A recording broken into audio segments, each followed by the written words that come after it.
heaven and earth collide. I love that line. That's what we pray for here. Pray with me. God, we pray for that. We want a collision this morning. We want you to invade here. Pray for every person in this room, every person watching online, that their hearts would be open, their ears would be open to what you want to do, and that we would be drawn into your will today. In Jesus' name I pray. Amen. All right, well, welcome to Mosaic, our Arctic Circle location. Please be cautious on your way out. The penguins deserve the road as well. I'm happy you're here.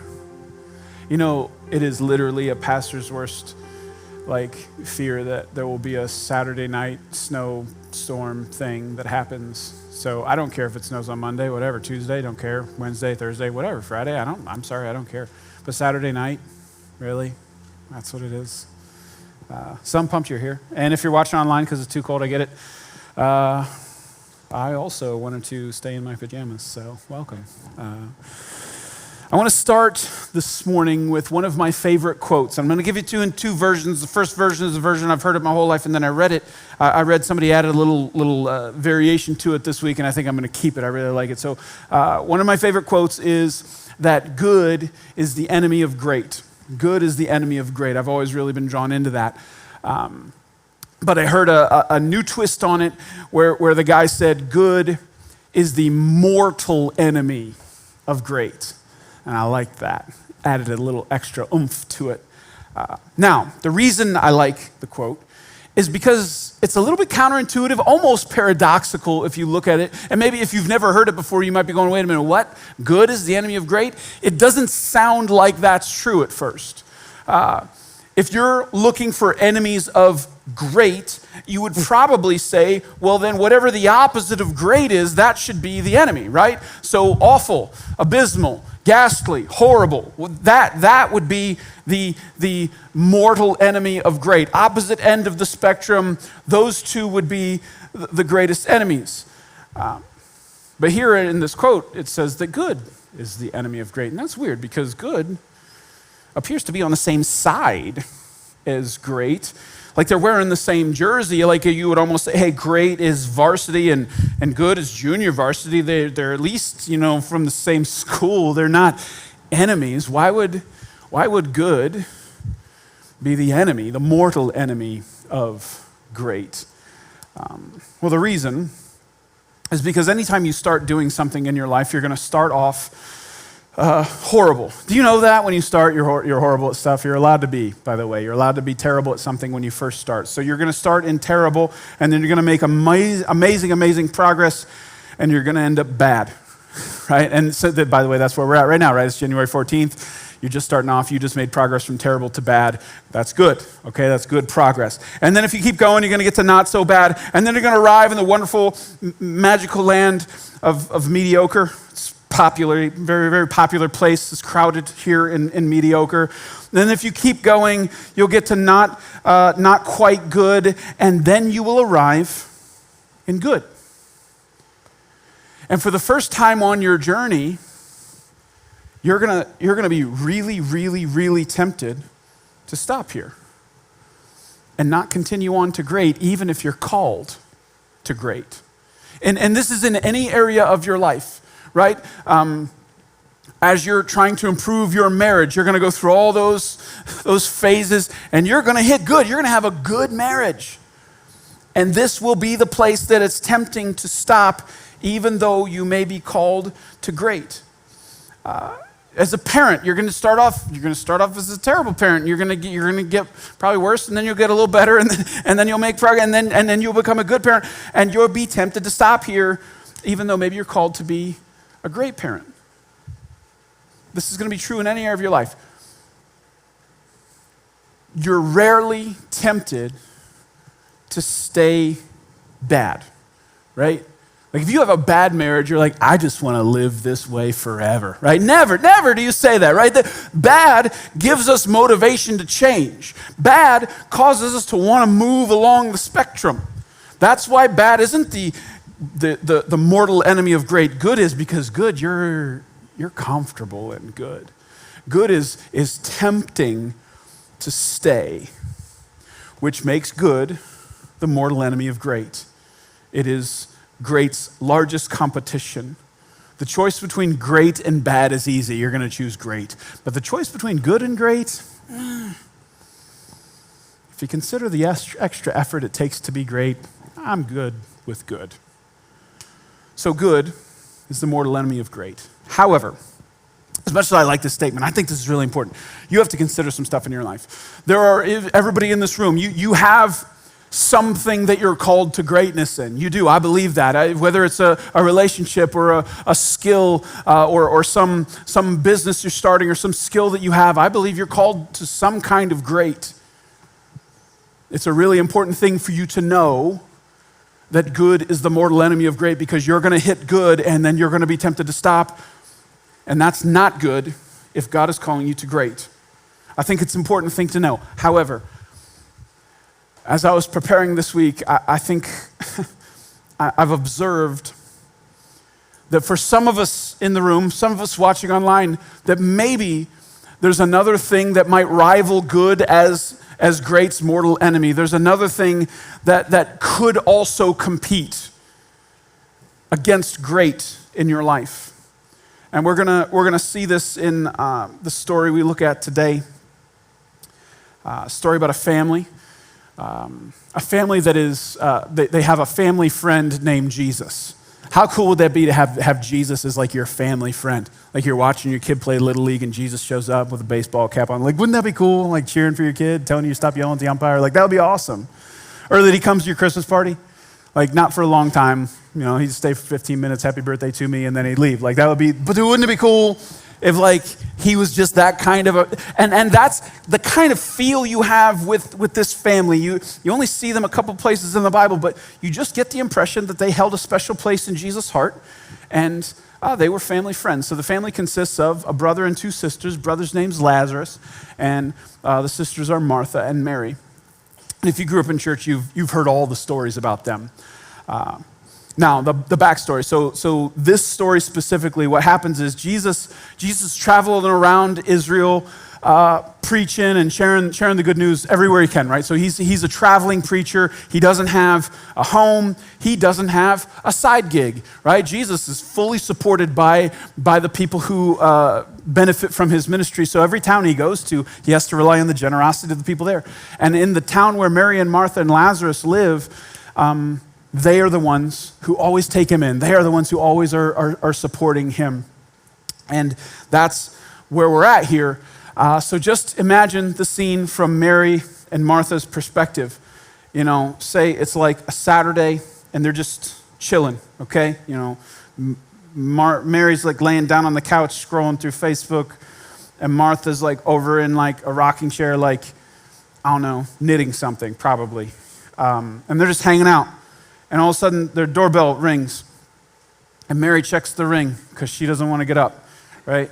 Because nobody answers the door anymore. You just secretly watch people from your camera from a couple rooms away. This is, by the way, isn't every introvert just loves technology? It's so amazing. You don't have to actually go and look at who's at the door. You can just secretly watch them on a camera and listen to their conversation with the people they're with.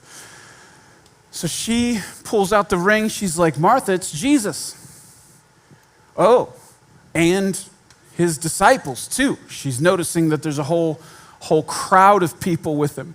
Now Mary's chill, but Martha immediately, and maybe some of you are like this, immediately has this like thing happen. Her blood starts pumping, and she just starts frantically, you know, in that 30 seconds you have between the doorbell ringing and the answering, cleaning everything. She's got 30 seconds to clean her entire house and make sure everything's perfect. So she's just doing that while Mary's strolling up to the front door. And she's getting it done, and she opens the door. Hey, Jesus, hey, all the disciples are coming in. And then Martha does that thing where she goes from, yelling at her kids to like, hey, it's so good to see you. You're just lying with your face, right?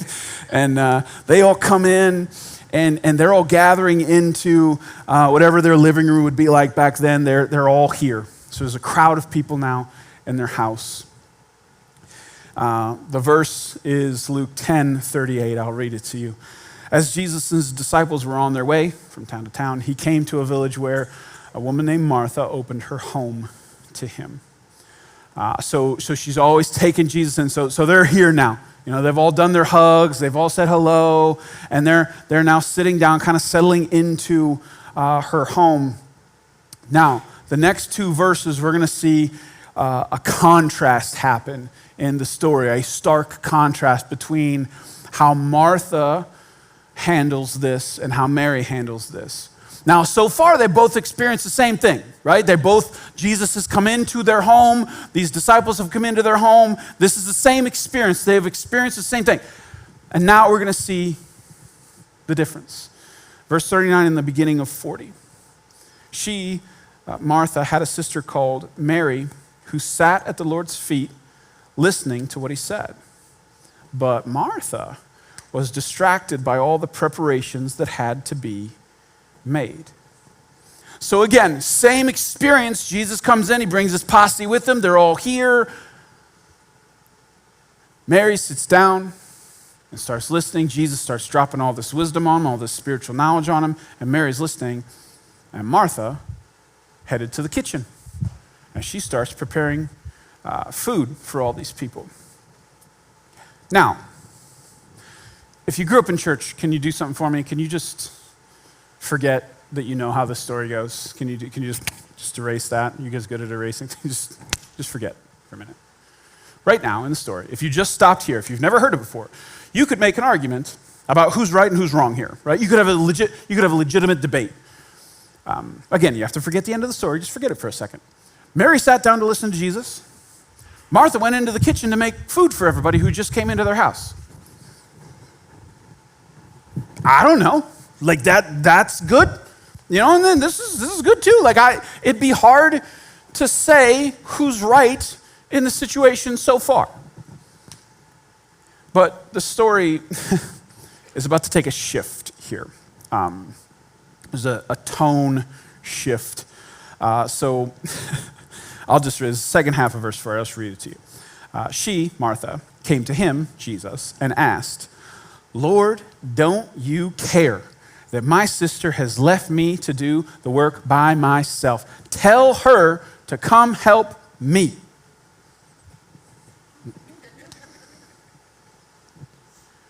Now, again, you always got to put yourself into the Bible story. So you just got to picture this scene. The house is full of people.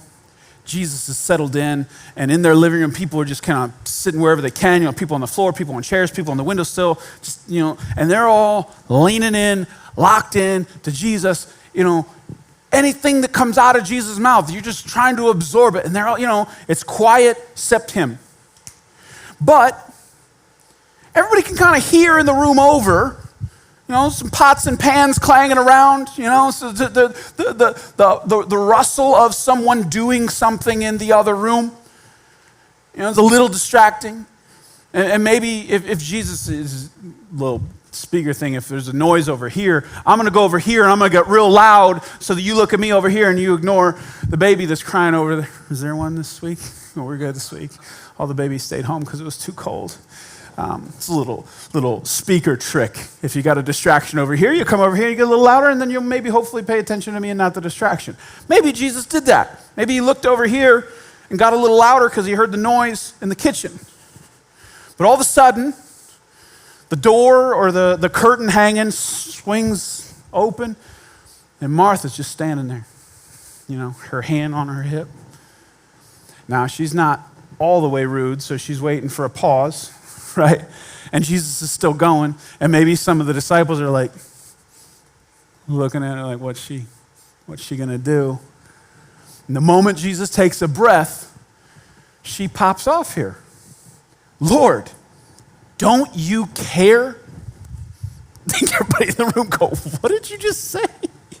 And then, my sister's left me to do all the work by myself. Tell her to come and help me. Not, hey, Jesus, do you think maybe? No, tell her to come and help me. She just demanded that Jesus do something. Man, can you imagine the tension in the room? Somebody just barges in, interrupts Jesus, tells Jesus what to do. Everybody's just sitting here like, what's he gonna do? Like Peter's like, this is awkward. Like, what just happened? I wonder what the look on Mary's face was. Like, she always does this crap, you know? Now, little side note. If, at this point, no, so from Martha's perspective, you would agree with me that Martha thinks she's right here, right? She won't come marching into a room saying, tell her to do it. She thinks she's right. She thinks Mary's wrong. However, I think it's kind of obvious that what Martha does here, the way she deals with this is wrong, right? Like doing it this way, like talking to Jesus like that, that's wrong, right? So Mary was wrong, but Martha reacted to Mary's wrongness wrong. This is a lesson if you're maybe married. If you think your spouse is wrong and you react wrong to their wrongness, you're going to be wrong too. Do you know that? It's just bad. You're getting sucked all the way into it. So even if Martha was right, by the way, she's not. But even if she was, now she's not. Now she's not because she's responded to the wrong with the wrong, and now she's wrong, even if Mary's also wrong. And that's just something to keep in mind as you deal with these kind of things in your life. Your reactions to things can suck you into that, and now you're gonna end up having a consequence for your wrong reaction to someone else's wrong. Now, that's not what's happening in the story, though. That's Martha's perspective. But if you're still wondering who's right, Mary or Jesus, Jesus is going to clear this up for us in verses 41 and 42. Here's what he says. Martha, Martha, the Lord answered, you are worried and upset about many things, but few things are needed, or indeed, only one. Mary has chosen what is better, and it will not be taken away from her. Now, I don't know if you know this, when you're reading the Bible, you can always insert your own tone to it. That's really important, by the way. You can read a verse in the wrong tone and get the wrong meaning to the verse. And I think sometimes people read this, at least like when I was growing up in church, this was always read as like a rebuke. Martha, Martha, like, what are you interrupting my preaching for? Shut up. Mary's listening and you're not. Go back to the kitchen or something like that. Right? That would be horrible. But the tone here, I think, man, if you take into account everything that you know about Jesus, I think Martha came in hot and loud, and I think Jesus almost whispered this to her. Proverbs says that a gentle answer turns away wrath, and I think Martha was up here, Lord, don't you care? No, tell her to come in and help me. And Jesus is like, Martha, Martha. And I think this is a gracious thing. I think he is extending her grace in a place, well, because she doesn't deserve it, right? Maybe she deserved to get smacked by Jesus for this. Like, you can't talk to God like that. Like, what are you doing? But I think his answer is full of grace and love, and what he's trying to do is pull her out of this emotionally frenzied place to see a deeper truth. This is a grace. This is a mercy from Jesus. And I think there's some comfort in that, to know that God wants to gently draw us out of the places that we go that are wrong. So that's where Martha's at. All right, now, you could argue that Mary chose great and Martha chose good at this point, right? Because this is not, we don't think Martha was doing something bad, right? It didn't say Mary sat down and listened to Jesus, and Martha was out back doing drugs. It did not say that, right? She wasn't planning a bank robbery in the kitchen, coming in, Jesus, tell Mary to get her ski mask. We got to pay for this ministry somehow. Like, she didn't do that, right? It's not the choice between great and bad. It's great and good. It's great and good, which is why this was hard for Martha to see. You can tell how she would come to the conclusion that she should have been in the kitchen instead of talking to or listening to Jesus. But I think there's another factor at play here. And this is the thing that I think might challenge good for the crown of great's mortal enemy. And not everybody in the room, but for some of us, this is the thing. This is the thing that's going to stop you from ever hitting great in your life. The rival for mortal enemy of great in your life is the urgent, the immediate, the distraction, the thing that hits you in your face and demands your attention in that moment right now. That could be the greatest threat to great in your life. Because think about it. Martha was not just doing these preparations, she was doing these preparations under duress.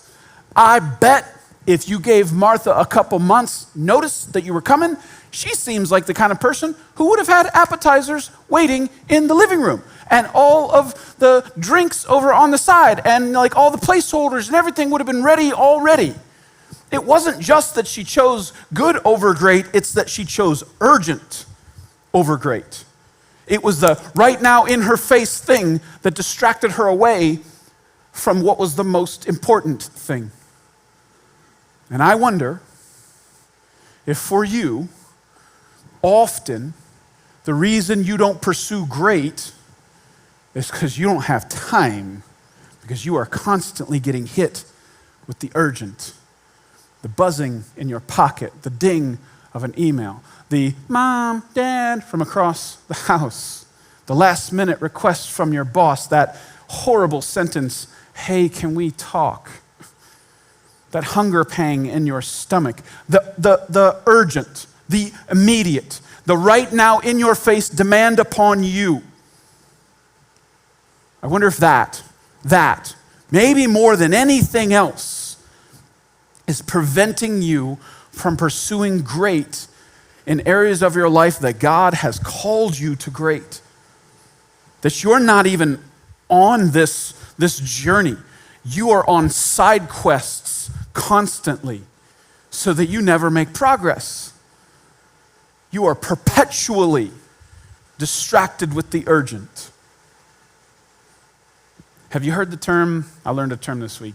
It's called the work martyr complex. Have you heard of work martyr? You probably have. Even if you don't have a term for it, you've met them. Hopefully it's not you. A work martyr is someone who wears their busyness as a badge of honor.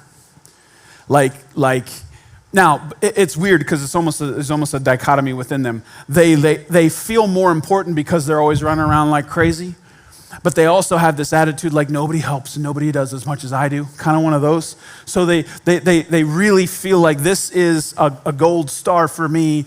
I have to run around like crazy all the time. And I've known some people like this where there's almost something off about them if they're not in a hurry, if they're not frantic.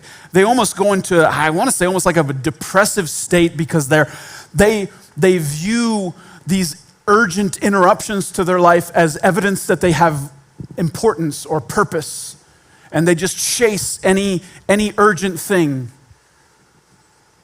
like it's what they're supposed to do. Someone who perpetually lives in the urgent. Man, I hope that's not you. That would be maybe the most extreme version. So, we're in a series right now called You in 5 Years.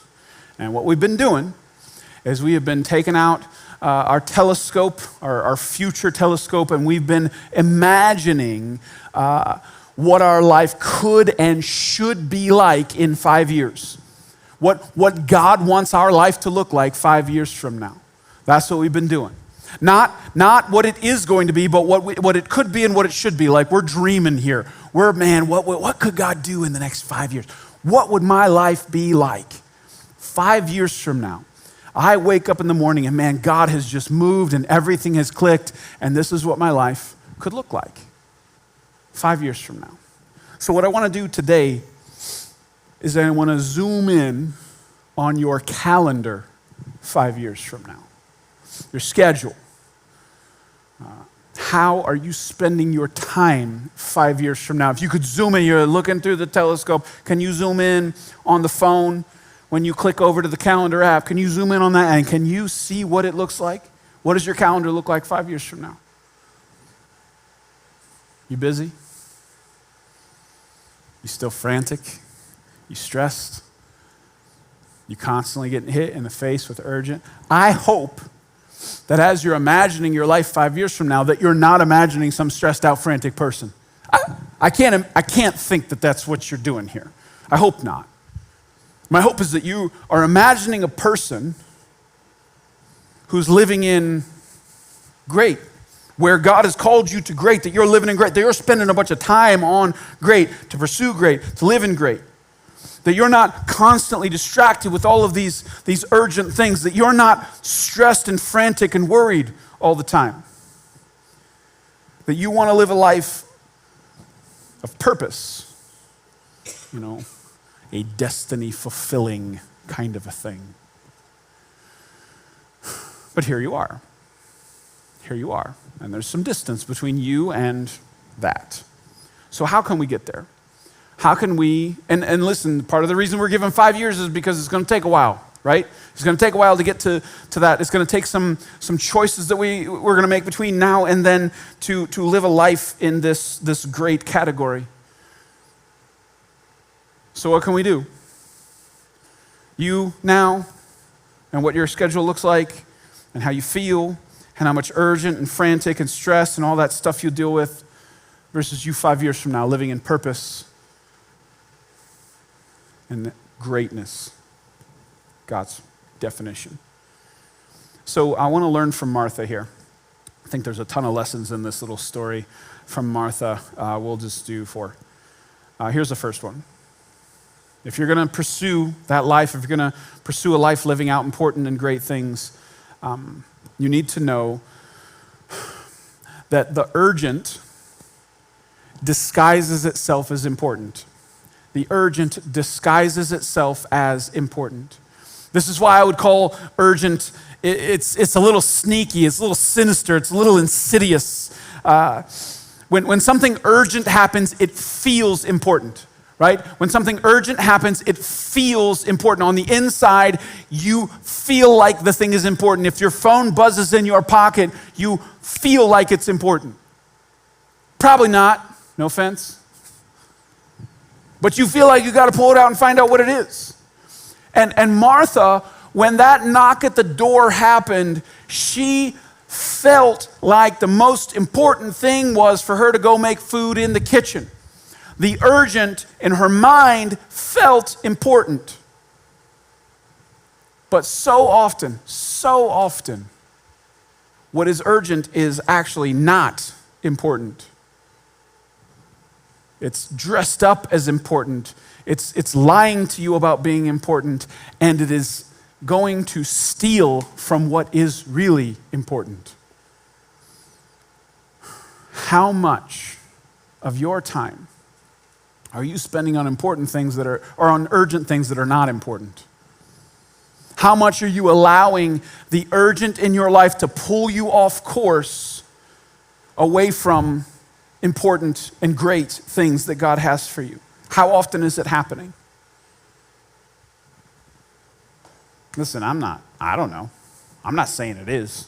You have to decide this. You have to think about this. You have to reflect on this. Is the urgent dominating your life? Is the urgent maybe even dictating some of the direction of your life? Now, I know some of you are like, hold up. Sometimes when my phone buzzes, this is an emergency. Maybe. And I'm not saying that's not possible. Every once in a while, your phone rings and it is actually an emergency and you do actually have to go handle it. Every once in a while, when your kids scream from the other end of the house, they're actually hurt. Super rare, because they have to be bleeding for that to be true. But like it's every once in a while, right? But most of the time, urgent is not actually important.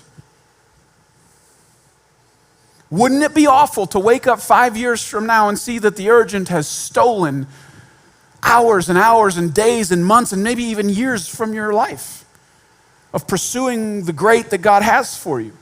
You've allowed the urgent to pull you and pull you and pull you and pull you. And you look back on these 5 years and you go, the urgent has lied and stolen from me. Don't let that happen. I had this, I'll share this with you.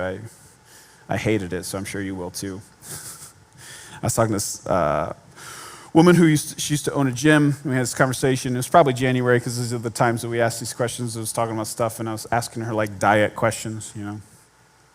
And she said this line to me, and I really, really hated it. But she said, "What you need to remember is that hunger is not an emergency." And I said, "Shut up." She's like, "When you're hungry, it's not an emergency." It's not. You treat it like it is. You act like it is. It presents itself as if it is an emergency, but it isn't.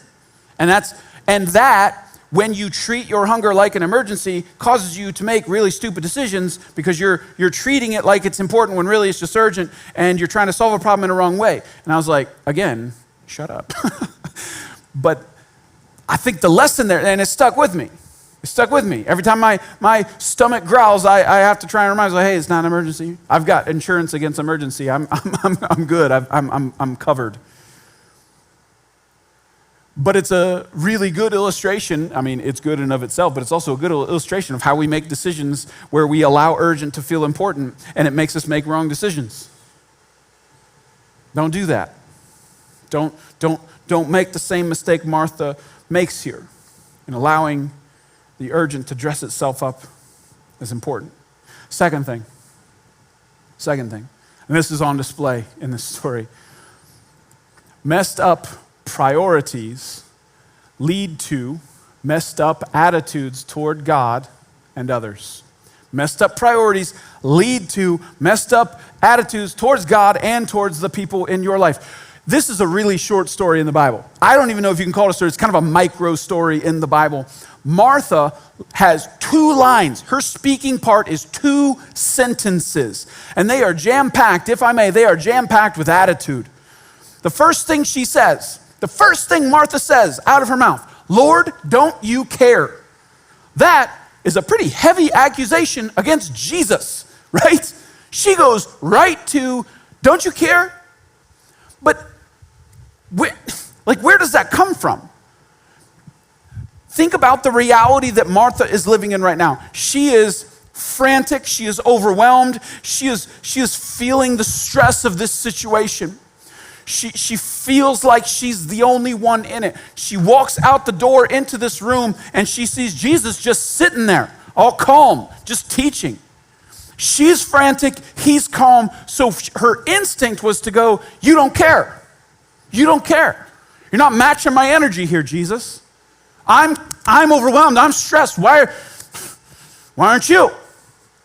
And then, not only does she have, because again, that's wow. To accuse Jesus of not caring, have to be it's a pretty deep accusation. And then, she doesn't stop there. That's pretty big. She's like, "Jesus, look at my lazy sister, just sitting there, doing nothing. Tell her to get off her lazy butt and help me, right? Make you a sandwich in the kitchen." So she's in this place, and okay, from Martha's perspective, I'm doing this, I'm overwhelmed, I'm stressed out, I'm the only one who cares about this. She walks in, mad at Jesus, "I can't believe you're letting this happen," and mad at her sister for not helping her. She sees in the story, I think if we're being honest, she sees Jesus and Mary as the source of her stress. "Jesus, if you would help me, Mary, if you would help me, I wouldn't be stressed. It's on them." That's her perspective. That's her little bubble of reality. But that's not what's actually happening, is it? What's really happening What's really happening is that Martha is making decisions with priorities that are out of order. It's not Jesus, it's not Mary that is the source of her stress. It's her priorities. It's her priorities. So listen, I'm going to say this as gently as I can, but God's not going to help you live an out of order life. God's not going to help you live an out of order life. Martha barged in the room demanding Jesus help her, and in that even had this feeling like he doesn't even care. And I think that's what happens when you have priorities that are all out of whack. The accusation is that God doesn't care. But could it be that if you have this feeling like God's not even helping me, that maybe he isn't in that? He's not going to help you manage out of order priorities. That Jesus wasn't looking at Martha going, oh shoot, I got to help you not listen to me. I got to help you not be in this room right now where you're supposed to be. He wasn't going to help her be better at managing upside down priorities. He wasn't going to help her do that. Now, she felt like this is the important thing. She felt like that means he doesn't care. Her feeling was he didn't care, but the truth was that he actually cared more than she realized, because he would rather her stop all that and get her priorities straight. That's what he really wanted. Man. So I'm going to ask you, and this is you have to decide this. You have to decide this. This is not me saying it. You have to, this is your own life. You know your own life. What percentage of like the chaos and the stress in your life comes from priorities that are out of whack? What percentage? You've got 100% of your stress, 100% of your chaos, 100% of your frantic, overwhelmed feeling. You're like, okay, a big chunk of this is just my kids, right? It's just kids, as was label it kids, we know that. Okay, fine. What percentage, though, of the stress and the frantic craziness is that you actually have priorities that are out of order? And you're looking to God to help you with all this stress, but God's up in heaven going, I'm not going to help you keep your priorities wrong. He wants to help you get your priorities right. Again, you have to decide this, but is it possible that some of the stress in your life comes from the fact that you have elevated lesser things and you have demoted the most important things? Is that possible? That might be the source of chaos. And honestly, the source of a little bit of your attitude towards God and others. Maybe it's a priority thing. All right, third thing we see from Martha. I really like these. An out loud yes always includes a silent no. An out loud yes always includes a silent no. When you say yes to some things, you are automatically saying no to other things. A yes here means a no here. Martha could not make a meal in the kitchen and listen to Jesus in the living room at the same time. When she said yes to this thing, she said a silent no to that thing. A silent no. If you asked Martha, hey, do you think it's important to listen to Jesus? She would have said, absolutely. If you asked Martha, hey, do you think you should ever turn down a chance to listen to Jesus? She'd be like, no way. But Martha didn't see that. Martha was so focused on the thing she was saying yes to that she didn't even see the silent no that she said over here. It's your silent no's that I'm worried about. It's your silent no's. It's the things you're saying no to that you don't even realize you're saying no to. It's the no's that you ignore. It's the no's that you don't acknowledge or you don't even know you're saying. Every time you say yes to something, you're saying no to something else. Every time. The out loud yes, you're focused on that. You're saying a bunch of silent no's over here. So for example, I'll give you an easy example. Have you read like the statistics on family dinner if you have kids? They're crazy. This is like the scientific studies that they're doing on family dinner is nuts. How important of a habit that is to have. So they've done studies and they have a connection between a regular family dinner sitting around at a table. Here's what they say. Regular family dinners are associated with lower rates of depression, anxiety, substance abuse, eating disorders, tobacco, and early teenage pregnancy. Dinner is birth control. Doesn't even seem possible, but they're saying there is a direct correlation between families that do that regularly and all those things being down. And then also, it's associated with higher resilience, higher self-esteem, and higher grades. Kids who have a regular meal with their family have higher grades. I even read a study for even the little kids who are like learning how to talk. They said regular family dinners teach them how to communicate better than like reading to them every night. They're saying family dinner, through the roof, huge, massive, important thing. It'll shape your family. I'm like, man, what a simple thing. Just say, hey, not every night, but we're going to make sure that this is a regular rhythm in our family's life, that we're going to sit at a dinner table together and eat and talk and fight a little bit sometimes, but you know. Now, if I asked you, what is your official stance on eating dinner together regularly as a family? Nobody in this room is going to go, I'm against it, right? I don't, you might not want to, but yeah, I don't want to eat dinner with my family. I never want to do that. I am against that. That is a bad thing. I say no to that. You would never do that. You would never do it. Nobody would take that stance. That's an outrageous stance to take. But if you're constantly saying yes to other things, whether you realize it or not, you're saying no to that. If you filled your life up, if you said yes to this practice and yes to this rehearsal and yes to this lesson and yes to this and yes to that and yes to this and yes to that, if you fill the calendar up over here, you said a silent no to that. You said a silent no to that. And so here's the deal, and there's nothing wrong with any of those things. Nothing wrong with any of those things.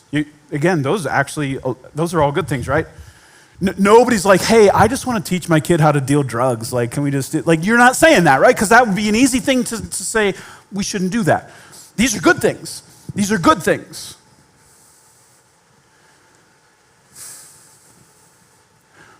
So I'm not telling you not to do those things. What I'm telling you is, when you put something on your calendar, you're saying yes to something, you're also saying no to other things. Every time you put something on your calendar, you need to consider the silent no that you're saying. Don't just put it on there focused on the thing you're saying yes to. You have to also include the things you're saying no to.